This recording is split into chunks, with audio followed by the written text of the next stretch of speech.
Hi everyone, this is Liam from Link's Book Reviews, and today I'm going to show you my top 5 reads from 2014. I'm going to start at the bottom, so my 5th best book to the first best book, if that makes any sense. Anyways, on 5, Bitter Spirits by Jen Bennett. This is a book I got for review from the awesome people at Penguin, and it is clearly featured in the 20s. The series is called Roaring Twenties, and it's about a medium and she meets a big guy and they fall in love, and there are spirits and things and romance, and it's awesome. And you can read my review and I will post the link below. On 4, I have, 3 books. I'm kind of cheating because I couldn't pick any of these. These are the, what are they called? Harper Connolly books by Charlaine Harris. And I read all 3 in 2014, so who am I to pick one, because they're all awesome. They're all about, they're not set in the Sookie Stackhouse universe. They are about a woman, Harper Connolly, and she has been hit by lightning and now she can sense the dead. They're more like mysteries than paranormal, but I love Charlaine Harris, so it doesn't matter to me, and they're great. And there are 4 books in the series, and the 4th one I haven't read yet, so it's very exciting. On 3, I have 13 by Kelly Armstrong. This is the 13th book in the Women of the Otherworld series, which is a very long series about women that have supernatural powers. So we have a narrator that is a werewolf, and one that is a spellcaster, and one that is a half-demon. They basically have everything you can wish for in a paranormal book. And for the last few books in the series I didn't very much enjoy. They were a bit different, I couldn't really get into it, but the last book was great again. So I'm glad it ended on this note and not on the meh books.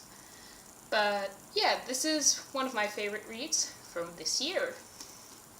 On 2, we have Sleep No More by April Lynn Pike, which also has a very pretty cover. Check it out. This is a review book I got from HarperCollins, and it's out this month, I believe. Anyways, it's about a girl and she's an oracle, and she sees the future, then she tries to change the future. We all know how that ends, so a big murderer goes loose in our town and shit happens, you know, the way things happen in a book. A lot of people didn't enjoy this one, mainly because they didn't like the writing style, because it's a very introverted writing style. Nothing much happens on the outside. There are very little dialogue, very little action, so to speak. I personally didn't mind. I really like, for once, you know, in YA there's constantly talking and more talking, and that gets tiresome as well. So I personally was glad that this was actually about the girl herself and not her about, oh, I'm making granola, you know, like in Twilight. So there you have it. I really loved this book, and I don't know, people seem to hate April Lynn Pike. I seem to love her. I don't know. And on 1, the definite best book of this year, also the only 5-star read I've had this year, is Misery by Stephen King. It's probably not that big a secret that I'm a great Stephen King fan, and so it wasn't really a surprise that this was my favorite.